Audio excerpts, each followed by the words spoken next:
Hello everyone, myself Dr. Grishma Gupta. I am PG third year student in the Department of Conservative Dentistry and Endodontics. My topic for presentation today is isolation in dentistry. This is my table of contents. First of all, I'll introduce the topic in front of you all. Then after the goals of isolation, the objectives of my presentation, introduction of the rubber dam kit, benefits of the same, history or the evolution of rubber dam, the various armamentarium used in rubber dam application, the various application techniques.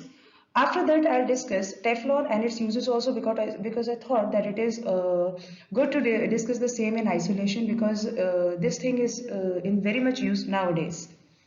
Then after the recent advances in isolation and then after the conclusion. So first of all, the introduction. As you all are able to see a picture over here in which in the center a patient or an index case has been shown, and on the left hand side you people are able to see the aerosols and droplets. Now aerosols are something which we as dentists can never avoid. In this era of new normal in dentistry, after the outbreak of COVID-19, it is very essential to understand the various isolation procedures, as the best way to prevent the spread of aerosol droplets is at the point of origin only, that is in the mouth only. So rubber dam, high volume evacuator and many other advances are a way to reduce aerosol and droplet cross contamination. Now, what are the goals of isolation in dentistry? The first picture you're able to see that retraction and assist, because tongue and buccal mucosa both are retracted, so you get a clear vision and clear assist to your field of operation. Then after moisture control, because we know that the properties, the mechanical or the physical or the chemical properties of most of the dental materials get deteriorated if it comes in contact with saliva, moisture, blood or any other liquid like that. And the third and the most important one is the harm prevention, that it prevents the aspiration or the accidental swallowing of small instruments in the mouth. Now, what are the objectives of my presentation? Like, what are the takeaways after this presentation to all of you? To understand the importance of isolation of the operating field, to become acquainted to the instruments and consumables used for the procedure, and to acquire knowledge about the techniques employed for controlling the moisture on the operating field. So, a brief introduction about the rubber dam. The quality assurance guidelines of the American Association of Endodontists says that cleaning, shaping, disinfection and observation of all the canals are accomplished using an aseptic technique with dental dam isolation whenever it is possible. According to some authors, when it is not possible, the clinician has only two options. One is to make it possible and the other is to extract the tooth. There is no other choice. That means endo is mandatory when you're doing any such work.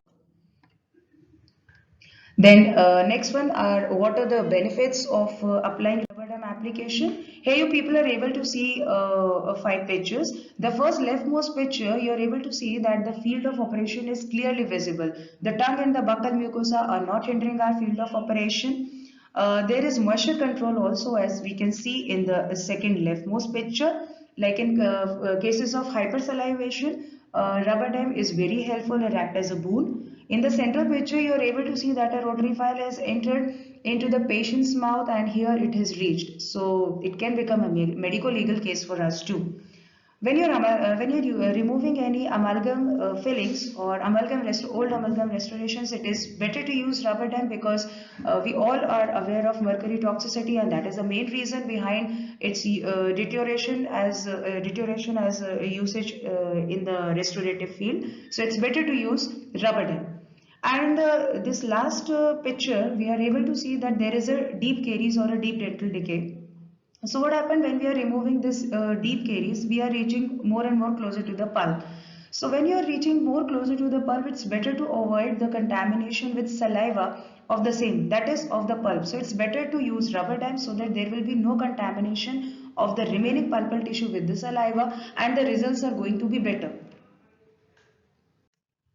Now next one is what is the history, like how the rubber dam which we are using right now evolved. So here we can see that the whole story started in year 1836 when Rich used a gold band that is placed around the tooth for isolation, and this was described as cofferdam method. In 1864, it was used in dentistry since the year, and Sanford Christie Barnum, the person who invented rubber dam as a whole, came up with the idea of using a punch sheet of rubber and pulling it over the treated tooth. In 1882, White developed the cofferdam punch. In 1920, with the promotion of silver amalgam and the development of various suction methods, the demand for the rubber dam technique suddenly declines.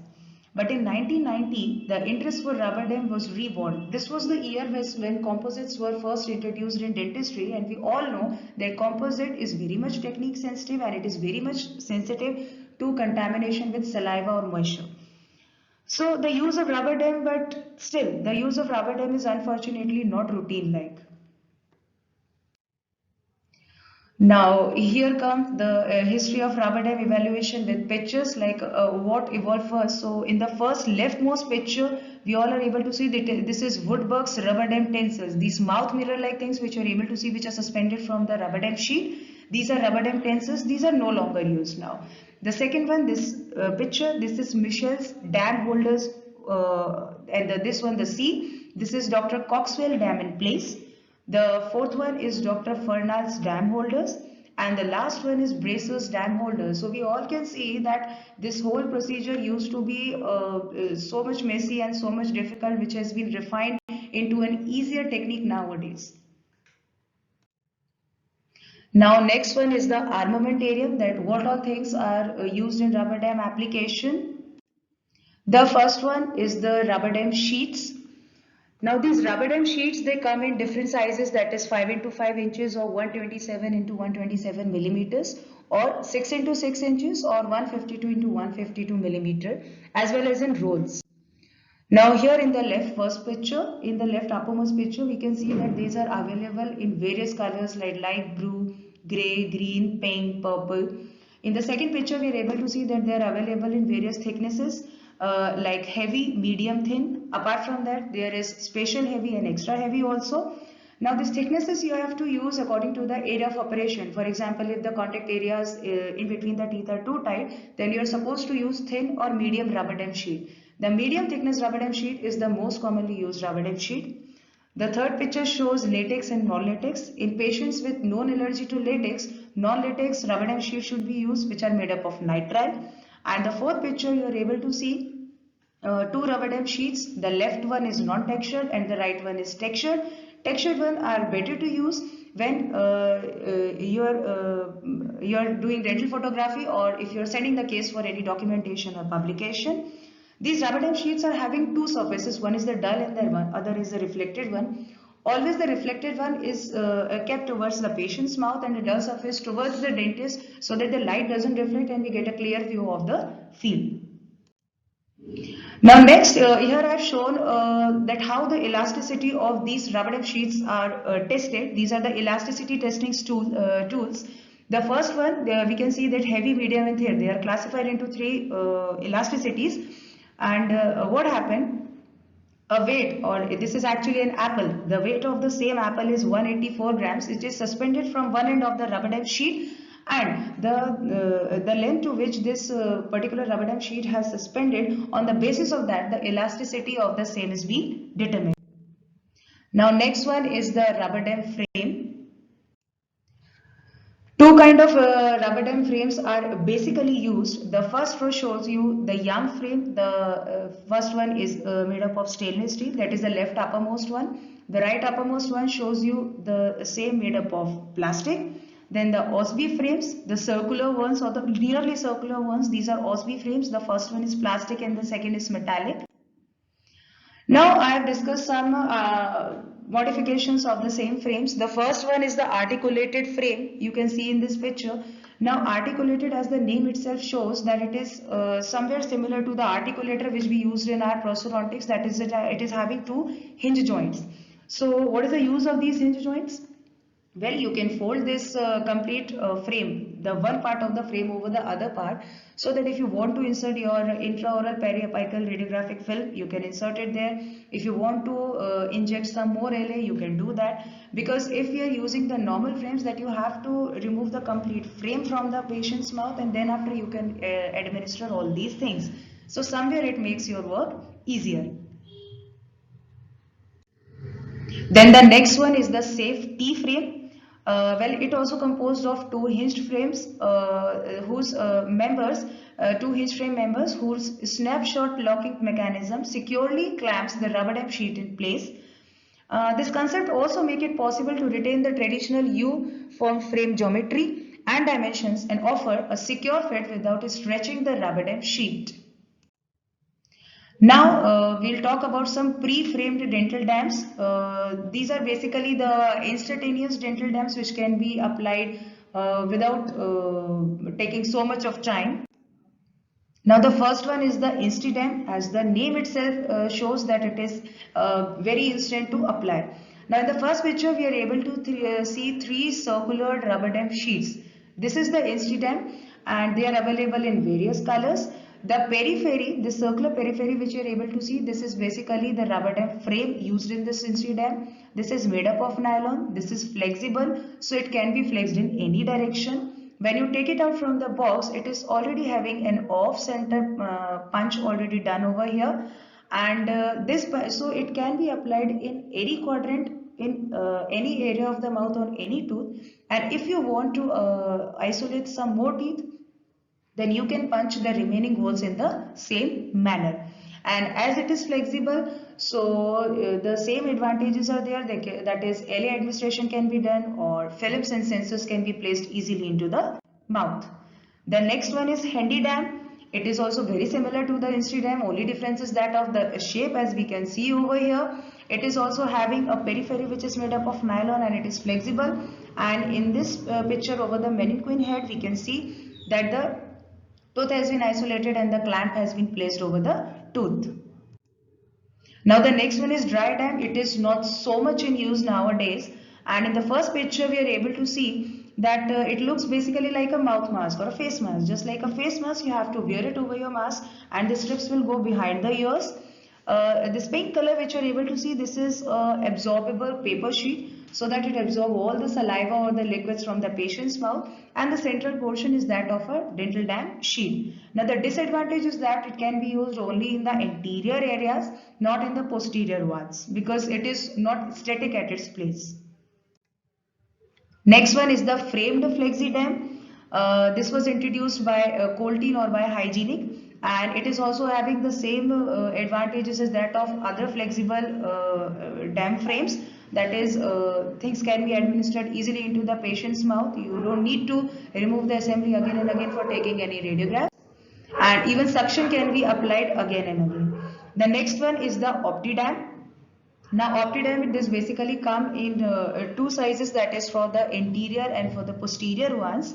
Here we can see that already some some holes are given here, or we can say better, some nipples are given over here.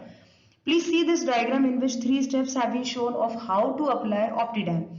First, I stretch the ergonomic rubber dam over the three-dimensional frame. The difference from other frame dams is that the frame is available with it. So you have to stretch this rubber dam sheet over the framed area.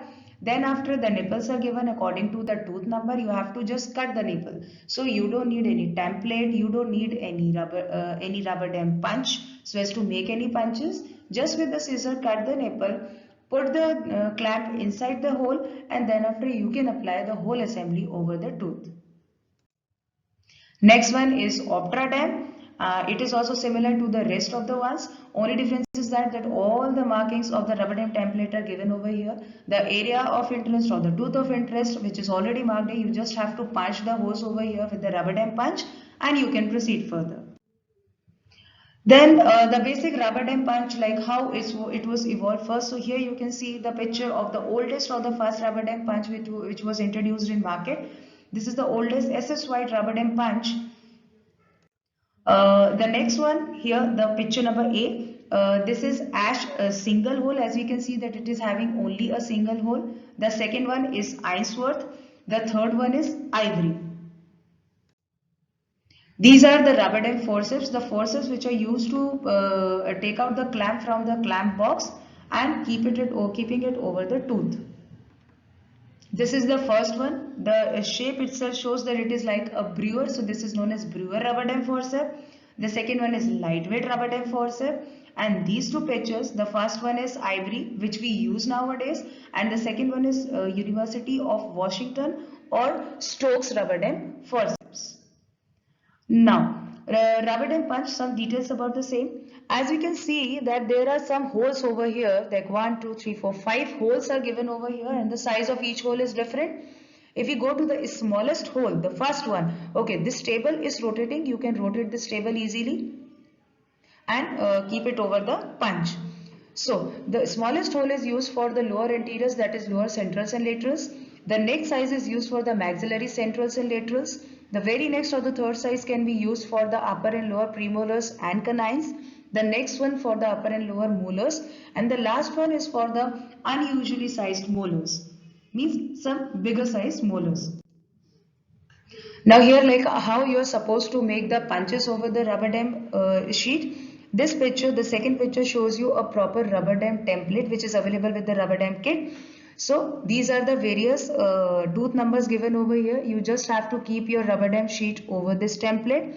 With the help of a marker or a pen, you are going to mark the number of tooth over there. Then after, we are going to make perforations over the tooth number. Now please refer to this picture in blue. These perforations are supposed to be placed 5 mm apart from each other. These holes should not be closer, very close to each other, or very far apart from each other. Now the only modification which is recommended is when the patients have edentulous spaces in between two teeth, in which case a 10 mm distance is suggested to compensate for the space. Otherwise you are supposed to place the perforations at 5 mm. Now next one, it is shown that how you are going to mark your tooth number over the rubber dam sheet. Place the rubber dam sheet over the template, mark it with the help of a pen, and then after punched it with the help of a rubber dam punch. The same has been shown here in the pictures. And one more thing is shown over here, that the punch here, the punch is in position, and when you are punching your rubber dam sheet, always please keep this in tension. So either you can ask your assistant or some help to hold the rubber dam sheet slightly tightly so that you can punch the holes neatly over here. Now these are the complete and correct perforations. In the third picture you can see that these are inadequate partial perforations. So what happens if these perforations are not up to the mark, then tearing of the same can take place when you are placing the rubber dam sheet over the tooth, or if you are crossing the contact areas. Now the next one are the rubber dam clamps. All the parts of a rubber dam clamp has been shown over here, as you can see. So we'll discuss them one by one. The first one are the clamp wings. These are the clamp wings, one towards the lingual side and one towards the buccal side. The 1.1, this is the central arm of the rubber dam wing, and this is the interior arm. Next come the clamp bow. The second number is the clamp bow. Now always remember, when we are applying a rubber dam clamp, the bow always go to the distal side of the tooth. Either you are applying the clamp to the maxillary or to the mandibular arch. Now next come the clamp beaks. These are the clamp beaks, as you are able to see here. Next one are the contact points. 1, 2, 3 and 4 contact points are given over here. One more thing to remember is that when you are applying a rubber dam clamp over a tooth, without the complete assembly, just check the rubber dam clamp once over the tooth. 4-point contact should be there with the tooth, means all these 4 beaks should be able to contact the tooth at the same time. Secondly, you should try to rock the clamp also. The clamp should not rock at its place. It should be stable at its place. Next one is the notches. These are the notches which we are given over here. We are going to pass the rubber dam sheet through them. And the last one are the clamp holes, these circular areas. These clamp holes are available in circular form or in square form also. Now when you are applying a rubber dam clamp in a patient's mouth, it's always better to secure the rubber dam clamp with a floss. Why we need to do that? Because sometimes it may happen that you are removing the clamp from the patient's mouth and it may break from the center, or maybe accidentally the patient may swallow that. So you should have this floss tied to the same so as to prevent that accidental aspiration. So as we can see that in this fifth picture, that floss placement on the clamp, we insert the floss from one of the holes. We have to tie a knot of the same, Here we can see that the floss is tight. Then after, you just have to wrap the floss completely around the bow. And when it is completely tied around the bow, from the other hole, just take the floss out, and this floss should be suspended out of the patient's mouth for a certain length, so that in case of any accident, you can just pull it out of the patient's mouth. Now here I have shown that what are the various clamp sizes and which one is perfect for a particular tooth. Here we can see that the clamp size is too large. Here we can see lot of space between the tooth and the clamp. So this is very small, and here we can see that a very minute amount of gap is present, and this is the correct size for a tooth. So you have to choose a correct size of the clamp for the tooth, and as habit makes a person better, so you have to practice this again and again so as to get the perfect size for a perfect tooth. However, it is always mentioned on the clamp that which clamp is meant for a particular tooth. Now one more picture has been shown over here, that this is a reference punch. Now what is this reference punch? See what happened when you are applying a rubber dam sheet. Sometimes you get confused that which was the maxillary arch, which was the mandibular arch, because you have just punched a hole over there. So how to get rid of that? One method is to just mark left and right, maxillary and mandibular, with a marker on the ends of the rubber dam sheet. Or second, you can do a reference punch. Now what is this reference punch? Just always remember, just keep this in mind that okay, on the right uppermost corner or the maxillary right quadrant, I am supposed to give a reference punch. Always apply this in each of your cases and the things will become easier for you.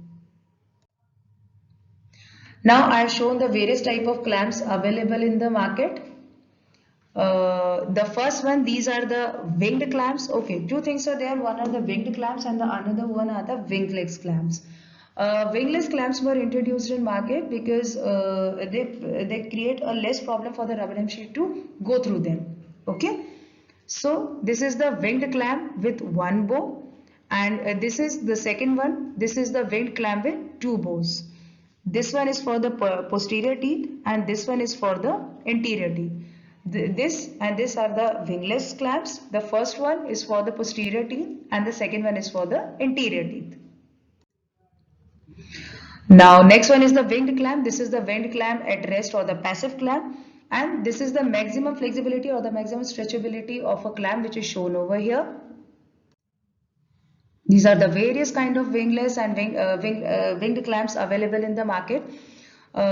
These are the winged clamps for the premolars, the first leftmost picture, and these are the winged clamps for the molars. As you can see the names over here, this is 0, this is 00, 2, 2A, 206, 207, 208 and 209. And here we can see this is 3, 7, 8, 200, 201 and 202. Now the next one is clamps for anterior teeth. These are the clamps for anterior teeth, and these are the wingless clamp for the premolars, and these are the wingless clamps for the molars. Now I'll show you all the various modifications available of the rubber dam clamps. The first one which we can see over here is the clamp with long guard extension.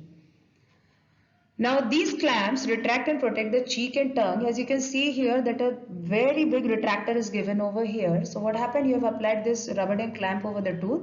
This area is going to retract the tongue away from the tooth, and this smaller portion is going to retract the buccal mucosa away from the tooth. So you get complete retraction, you get complete SS, and below this larger wing you can apply a cotton roll also, so as to give you isolation. So rubber dam sheet is not applied with this rubber dam clamp because obviously it can't pass through these large retractors. This is basically used for retraction of the tongue and the cheek. Now next one is the tiger clamp. The tiger name is given.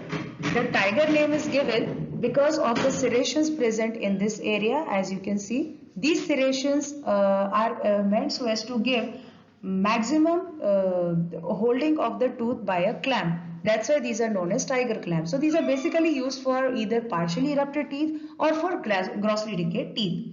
The next one, this is the SG clamp or the Silker Glickman clamp. Now as you can see that these are large anterior extensions given over here, and it is obvious that why this is given for better retraction and isolation. So this is a clamp with anterior extension which allows for retraction of the dam around a severely broken down tooth. Its extended wings allow for rubber dam placement around the teeth with minimal tooth structure. So basically this is also used for either the partially erupted teeth or for the grossly decayed teeth in which the maximum crown portion has gone. Now the next ones are the super clamp. Well, super clamp is a rubber dam assembly in its own, a very small rubber dam assembly as we can see, because these are the retractors. These stainless steel prongs we can see. This is the lingual retractor, the buccal retractor. A inbuilt clamp is there. The inbuilt rubber dam sheet is here, and you can put small cotton rolls below these clamps. And in this way, you can isolate a small area without applying the complete rubber dam assembly. This is available in 3 sizes: large, medium, and small. Large one is for molars, medium for premolars, and the large one for molars, medium that can also be used for molars, and the smaller one for premolars. Now the next one are the gold color clamps. Well, these are the very similar clamps to the ones we have already discussed. The only difference is that these are having a diamond grit on their jaw, so that improve the retention over a particular tooth. Next one is the cervical clamp 214. Well, it is not used nowadays. In its place, a simpler clamps are available. Now, as the name suggests, cervical clamp, it is used for any carious lesion on the cervical portion of the tooth. Like for any restoration of the class 5 cavities, these cervical clamps are given. What happened? The two jaws are at various levels, means not at the similar height. Well, I'll explain it further in the slides. You will get a clear view of the cervical clamp. Now here what has been shown that how a cervical clamp can be made from the already available, the normal clamps which are available in the rubber dam kit. So here we can see that this is a clamp number 212 or an interior clamp. From this last picture it is clear that this is the normal interior clamp. Now what we have done, that the clamp jaws have been placed over a Bunsen burner flame so as to heat it. Then after it is put it in water, that is quenching has been done, and then after with the help of pliers we have bent one of the jaws of this interior wind clamp. Again we have heated the same over the Bunsen burner flame, as we can see, put it in water, and here we are able to see that one of the jaws, it has a lower level as compared to the other one. Okay, so why this has been done? Because if you want to retract the buccal tissues, for example, the same cervical lesion is there or some root caries is there, and you have to fill up, you have to restore that, So the one which is more apically, the jaw which is more apically, it will go buccally. Okay, it will go more apically, so you will get retraction more apically and you are able to restore your root caries easier. Now this is the example of gingival retractor clamps for the posterior teeth. Here we can see that the jaws and the prongs, they are placed more apically as compared to the clamps which I showed you previously. Now why these are going more apically? If you need more gingival retraction, again the same condition, like if the crown is grossly decayed, most of the crown structure is gone, you have to expose your cervical finish line or the cervical area, then you need to use these kind of clamps.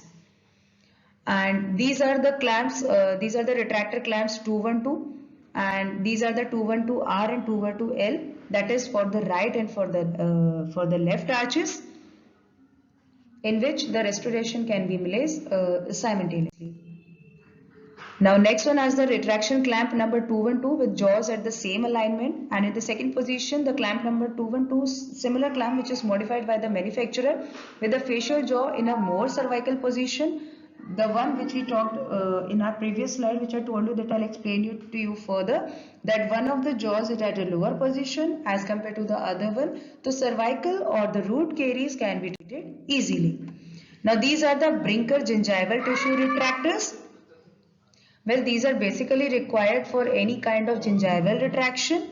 Now here you can see, and in this picture you can see that one of the jaws is larger in size and the another one is smaller in size. The largest jaw size will go towards the buccal area and the smaller one will go towards the lingual area. These all are wingless clamps. Next one is as we were talking about the cervical lesions or the root caries, the same has been shown over here. And what is happening? Two clamps, two before that is Brinker tissue retractor clamps have been applied over the same, so as to get maximum retraction and maximum access to our field of operation. Now next modification is the plastic clamps. Instead of stainless steel, plastic has been used in the fabrication of clamps. Now why these plastic clamps are needed? Sometimes you have to work in an area in some tooth, distal or mesial to the same, some PFMs or some zirconia crowns or bridges has been given. So if you're using these stainless steel crowns, first of all the grip is not going to be that good because it is steel and it is porcelain. Second thing, the stainless steel clamps can cause some nicking or some aesthetic problems will occur because porcelain may come out from there. So it's better to use plastic clamps in these areas.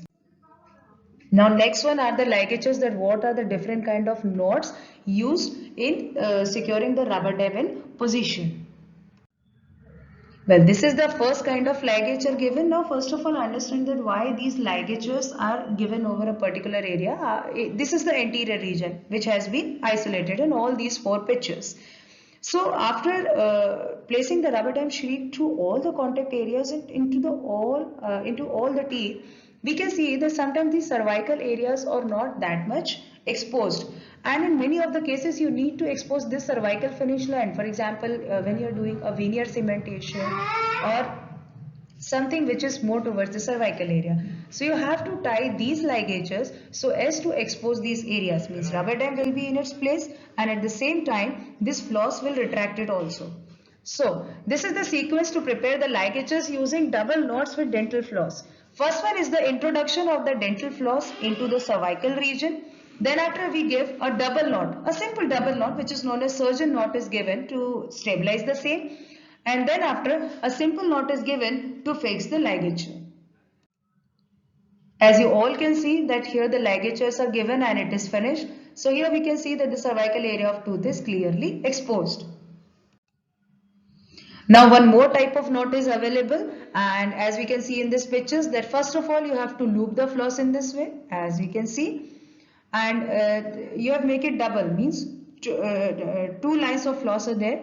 Then after you tie an overhead knot, you have to pull it tight, and when you pull both the ends of the floss away from each other, then you will get a knot in between. You have to just pass it through the contact area, you take it up to the cervical area, and you just pull both the left and right or the two ends of the floss away from each other, and it will go up to the cervical area. You can put this floss into the gingival area with the help of a blunt ended explorer so as not to hurt the gingiva, and rest of the ends can be cutted with the help of a scissor. And in the final picture you can see that there is greater retraction of the gingival tissue. The same has been shown over here. Some uses of plastic clamps have also shown over here. Then what are the various application techniques of rubber dam? Like first you have to apply the dam, that is the rubber dam sheet, or you have to apply the clamp, or you have to apply both of them. So the first technique is the dam first, and the picture clearly shows that in this anterior area, after punching the hose, we have put the rubber dam sheet through the contact areas first, and then after we have applied the rubber dam clamps. In the second picture, we have applied a clamp first, and after that we'll put the rubber dam sheet through the clamp. Now in this picture, please keep one thing in mind, that this clamp first application technique is better with the wingless clamps, because in winged clamps tearing of rubber dam sheet can take place if we are using this technique. And this is the winged clamp and dam together. Now the next one is when you are applying the rubber dam clamp and the sheet together. So this is the clamp, this is the punched hole, and we have put the clamp into the hole. The next one is the wingless clamp and the dam together. The similar punch is there, and you just have to put the rubber dam clamp into the rubber dam sheet. Now the next question is that how many teeth are supposed to be isolated in a particular arch or when you are doing a particular procedure. Now three pictures have been given. The first one shows you one tooth.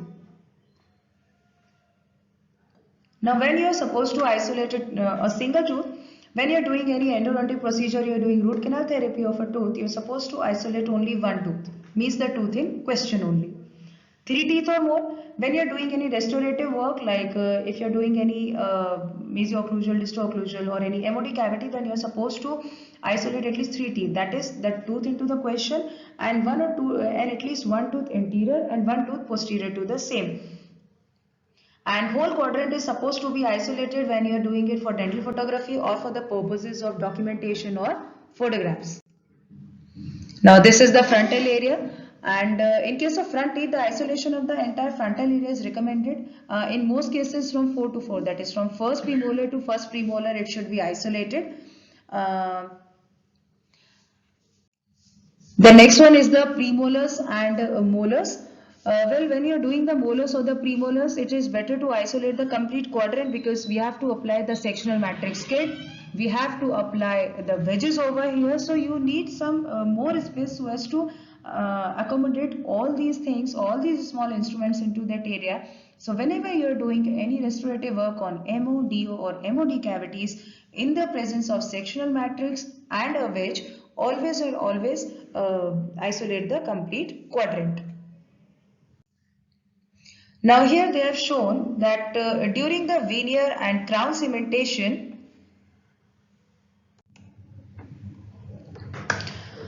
so during the veneer and crown cementation, always and always the finish line should be exposed, and for that purpose the clamp should always be applied on the tooth on which the veneer is supposed to be cemented.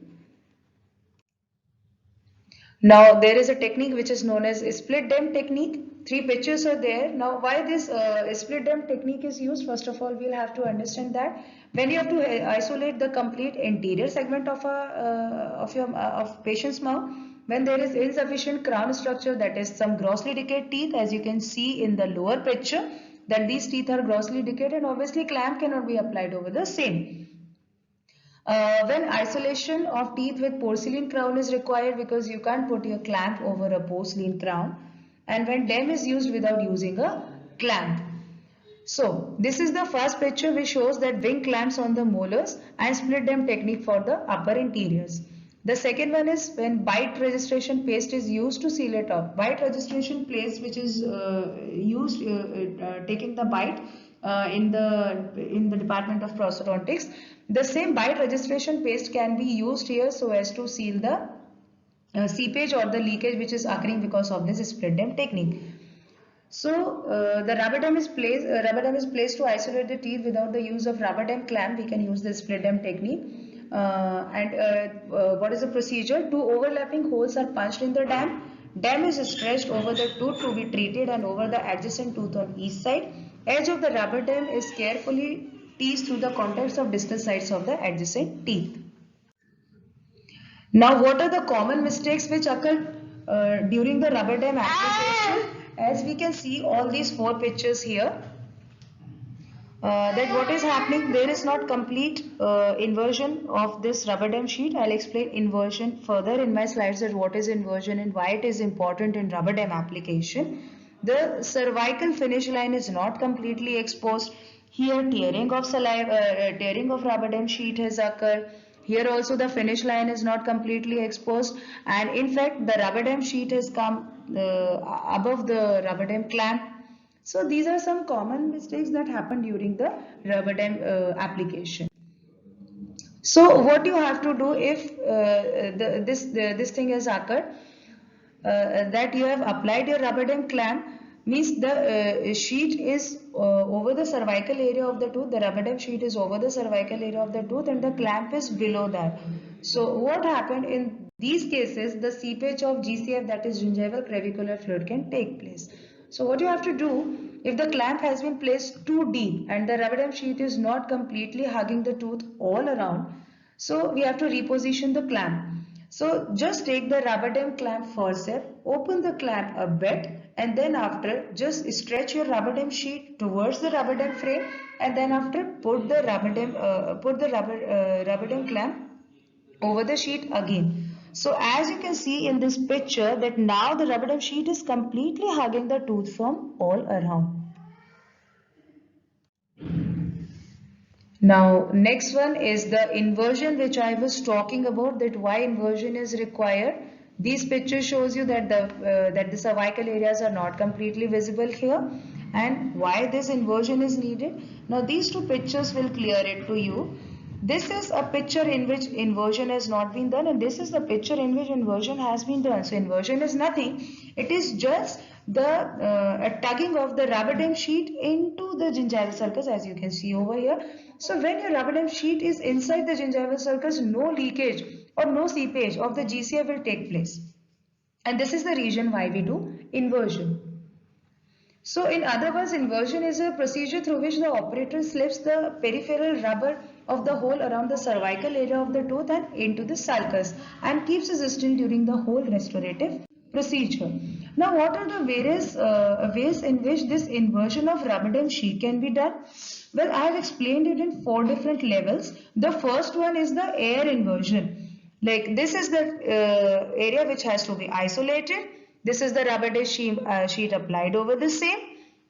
Now air inversion is nothing. You have to take your 3-way syringe and you have to apply pressure, the air pressure over this area, obviously not in very high pressure.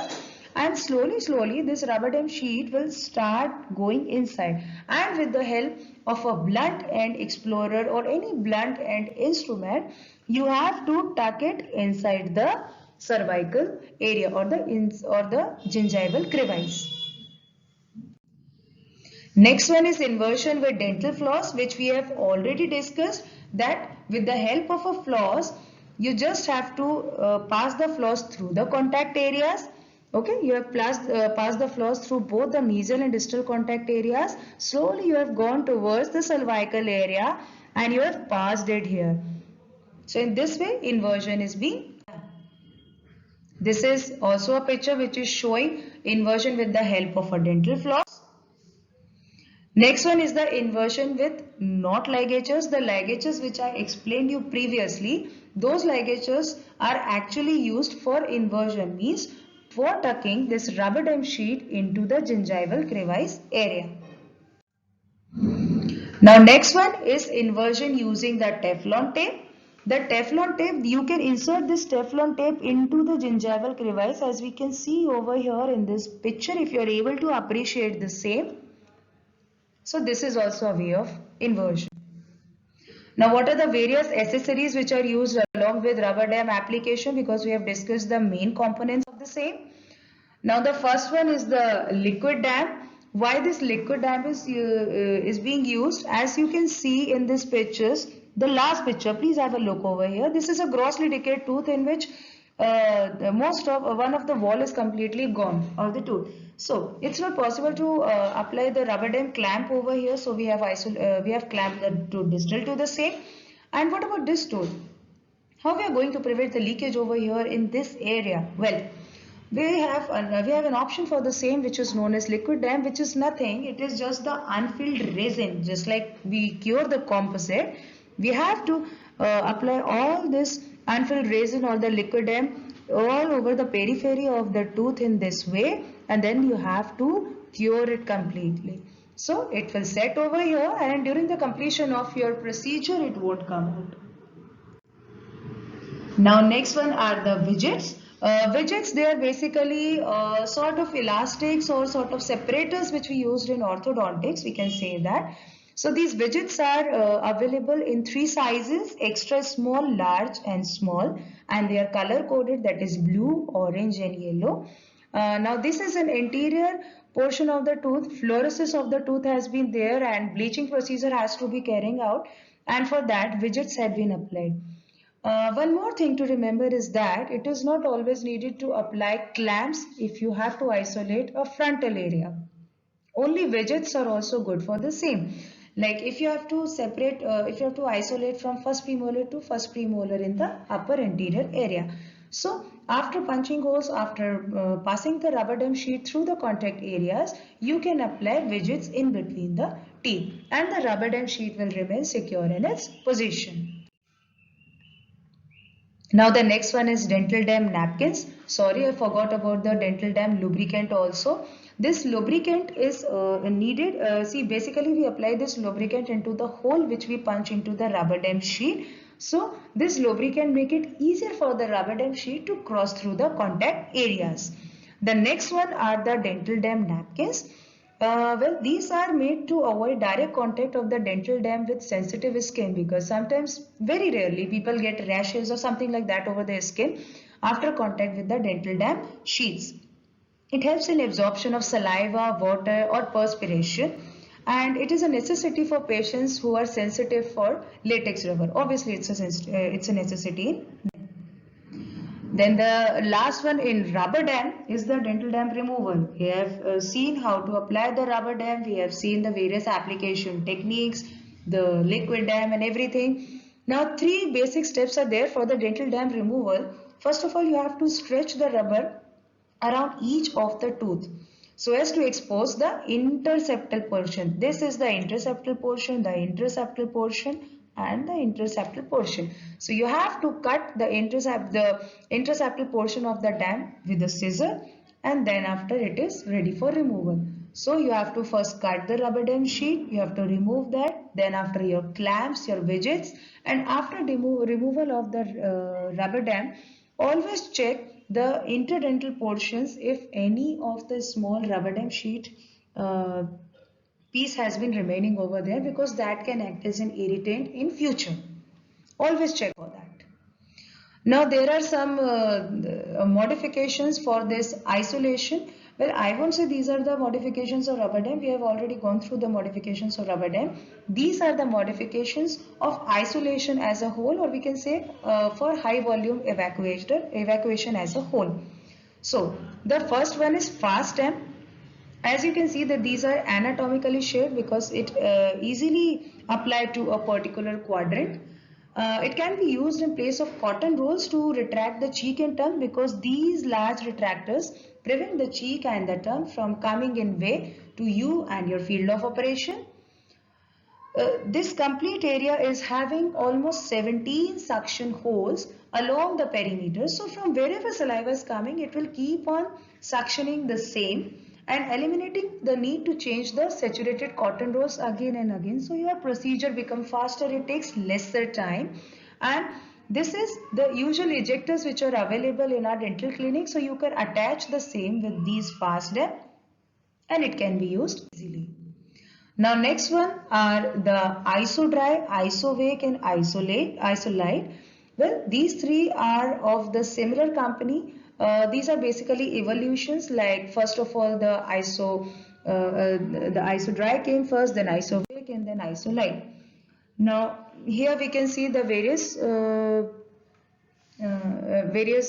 equipments. The second picture shows you this is IsoWake, this shows you Isolite, and this is IsoDry, and this is showing you the complete picture of the mouthpiece. Now what all is there in the mouthpiece? We can see that there is cheek shield. It is very flexible, so it can be inserted easily into the mouth and can be fixed into any area.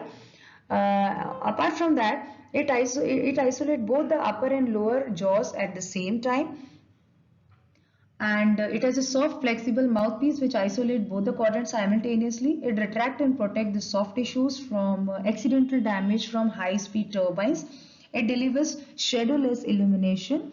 Minded, this illumination is we have talked about in terms of Isolite, because this is having an inbuilt illumination system also, so that it gives you clear vision of the area. It can be particularly useful in young people with incompletely erupted teeth, because sometimes the rubber dam application become difficult, especially in pediatric patients also, when the patient is not so much cooperative, and if you have to do some technique sensitive operations like composite application, so you can use these evacuation systems. These are very helpful. These are the various sizes of the mouthpieces which are available. Here we can see that even in isolate various lights are available like LED white light or the non-curing true umber color light. These are the adapters or the vacuum light pipes. So the complete assembly has been shown over here. Now the next one is EasyDam. It is very similar to the Isolite or the Isoway. It is also flexible. Well, you can see that it is having a throat pack, so no aspiration or no swallowing will be there. Well, there is cheek retraction is there, as we can see here. This is for cheek retraction, this is for tongue retraction. And these mouthpieces can be easily trimmed. If you have to apply the same into a pediatric patient's mouth, then you can trim this easily and apply it so that it is comfortable for the patient. And it also have this vacuum channels, as we can see. So these areas allow for constant suction on both lingual and buccal vestibules. This is an autoclavable bite block, so we have to change this mouthpiece in every patient. This autoclavable bite block, sorry, bite block is going to be the same. You can autoclave it and use it again and again. This is the complete assembly shown over here, and this assembly into the mouth as we can show. So it is very easy to work over here. See, you're getting complete isolation, you're getting complete access to the area. And these are the various sizes of these bite blocks available. That is small, small, medium, medium, large and extra large. So according to your requirement, you can set that. Next one is the ivory relief. Well, because the shape and color is that of a leaf, so it is known as ivory relief. It is an innovative hands-free high volume evacuation suction device that conveniently connects to existing dental vacuum systems. Well, it is very similar to the other ones. The only thing is that the shape is that of a leaf. It is also having many holes towards its periphery. So it keep on suctioning the saliva from everywhere. You can apply it here on the buccal side and you can easily work. Yes, the tongue retraction is absent here. It is not there. Now the next one is 50 shades of Teflon. Though it is not counted as in isolation in dentistry as a whole, it is basically of use for isolation of a particular area. I thought it will be good if I can give you a glimpse of what are the various uses of this Teflon in dentistry. Teflon is basically nothing but a plumber's tape. So I've shown you all this with the help of various pictures. As we can see in this first picture, maxillary incisors have been treated and Teflon is placed on the adjacent tooth to protect it from the etchant. As we can see that etchant has been applied. Maybe some class 3 cavity preparation and restoration is going on over here and you have applied etchant over here. So as to prevent the very next tooth, we have applied Teflon over here. Even during veneer cementation, as you can see that Teflon has been applied over here so as to protect it from etching. And these are also the various areas in which Teflon has been applied.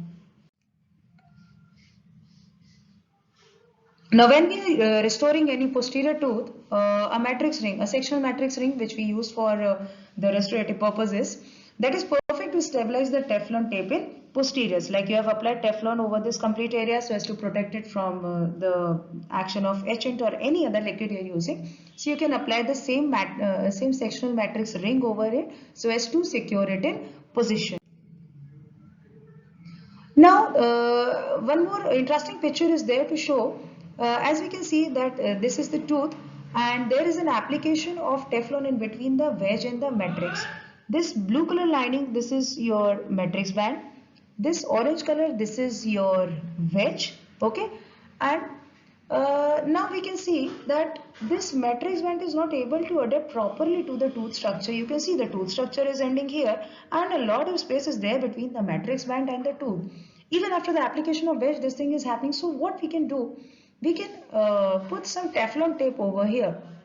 So nothing, because of pressure, this matrix band will be able to adapt properly in this place. And this is clear from this clinical picture also that as after the application of this matrix band, this is the matrix band which you are able to appreciate. This is the wedge in place and we have put some more Teflon here. So get it adapted perfectly to the cervical portion of the tooth. Now some more cases where we have used Teflon. Well, Teflon in these cases can be easily compacted in the gap between the wedge and matrix, pushing it towards the tooth. between the wedge and the tooth itself. So the same thing has been occurred. We have applied the matrix band and the wedge over here. The matrix band was not getting securely in position, so we have put some Teflon tape in between. Uh, Second thing, when the contact areas are sometimes quite tight between two teeth, so you have applied the wedge, but the wedge, if you applied the wedge from the buccal, it doesn't pass through completely to the tooth and come towards the lingual area, as you can see here. Can you see this picture? So the wedge is not passing completely towards the lingual area. So what is happening? This matrix band is not able to adapt properly. So what happened? From one side you have put wedge and from the other side you can put Teflon so as to optimize this matrix band adaptation. Now here we have shown a stamp technique. We all are aware of stamp technique which is used in the composite restorations, that before the cavity preparation we just took an imprint of the tooth and then after cavity and keep this imprint so that imprint can be taken off with the help of Teflon. Okay, so and after the complete restoration of the cavity, when you have put the last layer of the composite, you have to put this Teflon tape over the same and then after cure it, so you will get the complete anatomy of your tooth structure there. Now, Teflon can be used to isolate bridges during provisional adaptation or for the cementing procedure. This is a bridge that has been that has to be cemented over a particular area, and you have put Teflon in between so that the cement would enter in these areas and is not going to irritate the gingival tissues afterwards.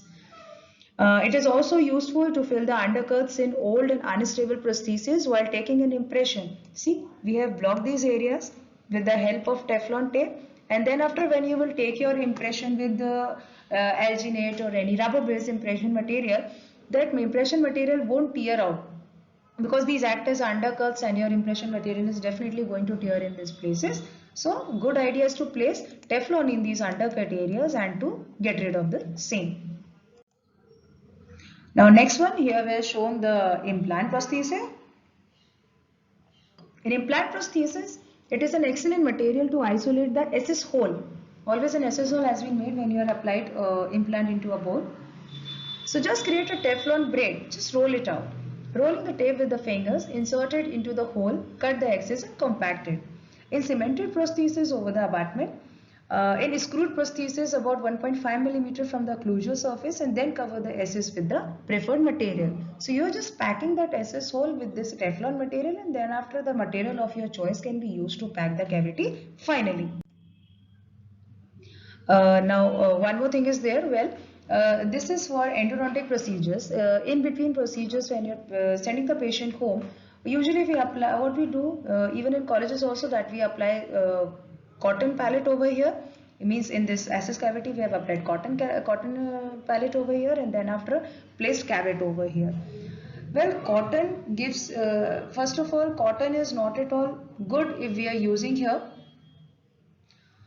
So better to use Teflon in this area, means instead of cotton palette you can place Teflon over here and then after if you want to place GIC or composite or cavet, anything you can place over here. So what happened in your next appointment, first of all this cotton palette gives a very bad smell when you remove this provisional restoration. You must have experienced that.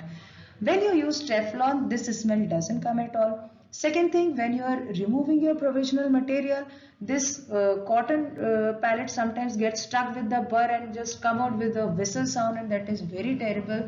The patient gets scared at that time. So it's better to remove Teflon because this thing doesn't happen with Teflon at all.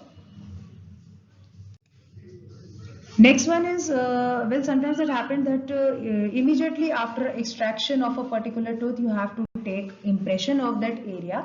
So what you can do, you can cover that area with the help of Teflon sheet and then after you can take your impression. See here it is shown that during impression immediately after tooth extraction, it is useful to protect the socket and the suture with the help of Teflon tape.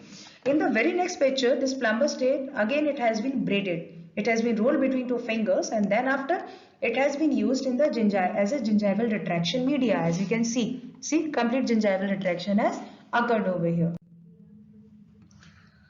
So this is the end of my presentation, and at last I would like to conclude that isolation of the treatment area provides the ability to create an aseptic and dry environment, and improves manual control together with efficiency.